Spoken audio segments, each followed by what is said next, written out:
Praise the lord. ಗೌರವಾನ್ವಿತ ದೇವಸೇವಕರು, ಸಹೋದರರ್ ಅಪ್ಪಾತುರೈ ಅವರು Jesus ರಿಡೀಮ್ಸ್ನಲ್ಲಿ ಸೇವೆ ಮಾಡ್ತಾ ಇರುವಾಗ ಒಂದು ಕನ್ವೆನ್ಷನ್ ಕೊಟ್ಟಕ್ಕಾಗಿ ಹೊರಗಡೆ ಹೋಗಿದ್ದರು. ಆ ಕೂಟ ಮುಗಿದ ಮೇಲೆ ಒಂದು ಯೌವನಸ್ಥನನು ಇನ್ನೊಂದು ಯೌವನಸ್ಥನು ಶೋಲ್ಡರ್ ಮೇಲೆ ತಕ್ಕೊಂಡು ಬಂದಿದ್ದನು. ಅವನಿಗೆ ದೆವ್ವ ಹಿಡಿದಿದೆ. ಸರಪಳಿ ಎಲ್ಲ ಹಾಕಿ ಅವನನ್ನು ಕಟ್ಟಿ ಶೋಲ್ಡರ್ನಲ್ಲಿ ತಕ್ಕೊಂಡು ಬಂದಿದ್ದಾರೆ. ಬ್ರದರ್ ಅವರು ಕೇಳಿದರು, ಈ ಸರಪಳಿ ಎಲ್ಲ ಬಿಚ್ಚಿ ಅಂತ ಕೇಳಿದರು. ಆದರೆ ಯಾರೂ ಮುಂದೆ ಬಂದು ಆ ಸರಪಳಿಯನ್ನು ಬಿಚ್ಚಿಲ್ಲ.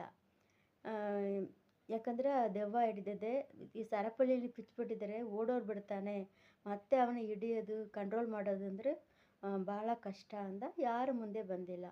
ಬ್ರದರ್ ಅವರು ನೋಡಿದರು, ಇವರಿಗೆ ವಿಶ್ವಾಸದಲ್ಲಿ ಕೊರತೆ ಇದ್ದಾರೆ ನೀವು ಹೋಗಿ ನಾಳೆ ಬನ್ನಿ ಅಂತ ಕಳಿಸಿದ್ದಾರೆ. ನಾಳೆ ಬಂದಿದ್ದಾರೆ, ಮರುದಿನ ಬಂದಿದ್ದಾರೆ.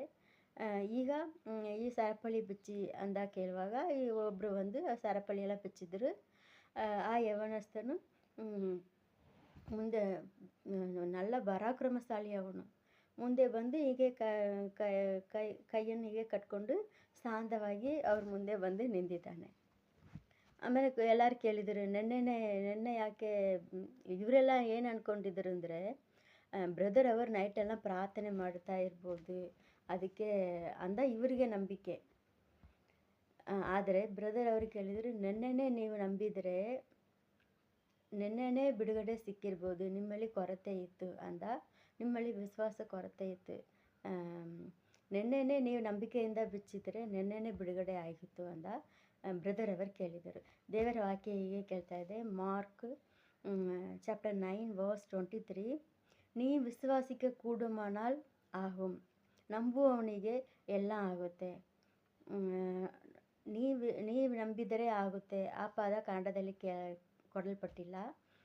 ತಮಿಳಿನಲ್ಲಿ ನೀ ವಿಶ್ವಾಸಿಕೆ ಕೂಡುಮಾனால் ಆಗುಂ. ಅವರು ಎಲ್ಲರಿಗೂ ನಂಬಿಕೆ ವಿಶ್ವಾಸ ಇದ್ದರೆ ನೆನ್ನೆನೇ ಬಿಡುಗಡೆ ಸಿಕ್ಕಿರುತ್ತೆ. ನಾವು ಯಾವುದರಲ್ಲಿ ಕೊರತೆ ಇದ್ರೂ ವಿಶ್ವಾಸದಲ್ಲಿ ಕೊರತೆ ಇರಬಾರದು. ಆಮೇನ್, ಹಲ್ಲೆಲೂಯಾ.